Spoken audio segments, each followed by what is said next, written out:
there's no doubt the economy is on the upswing. Stocks have responded. I guess the big question is, how much of the stock move the last 6 to 9 months is already pricing in the kind of economic moves we're starting to see now?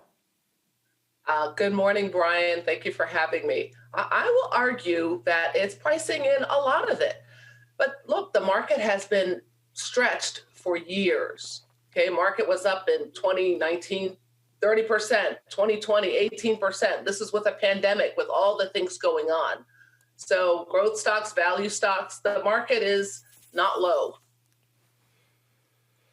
Not okay. Very nice choice of words. Not low. Does that mean too high or kind of like the middle porridge, Catherine?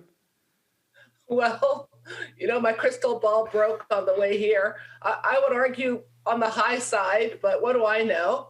Been saying this for a while, and it just seems to keep going up. Look at what happened with IPOs. It's been very healthy, even with a little bit of a NASDAQ meltdown the past few weeks. Still had very healthy IPO. So there's a lot going on. All right. We have by the way, Catherine, throw this out there. We have a quarterly survey at CNBC where we like to, survey contributors, strategists, folks like yourself that are running money. And we ask them what the most crowded trade might be in the markets. 41% said Bitcoin, 32% said big tech. Obviously, the numbers don't add up to 100. 21 cyclicals and 6% small caps.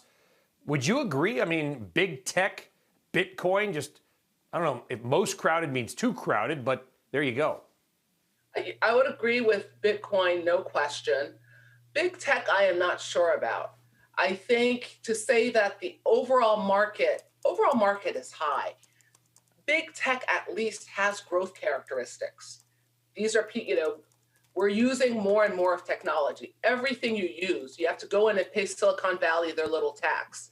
Okay, I'm talking getting on Google, using your phone, the cloud, everything, everyone working remotely. You're using big tech.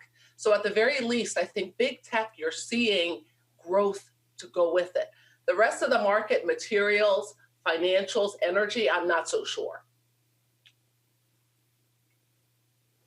All right, Catherine, I want to ask you about the big market story the last few days, Archegos. And I'm only asking because a little birdie, i.e. my notes on the interview, tell me that you and your fund own Discovery. Obviously, Friday, not a good day for you.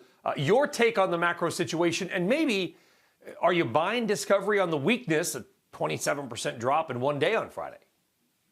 We added a little bit to the Discovery position. Again, the backdrop is it was brutal what happened on Friday. It was absolutely, did not really know what was going on. There was no news. You're calling the company saying what is going on. Same thing happened with Viacom. Eventually you find out it's because of Archegos. That's a nightmare. I mean, I don't know where else it's legal to put 8 different mortgages on the same house. That's what you have with the swaps market. The investment banks got nailed on it.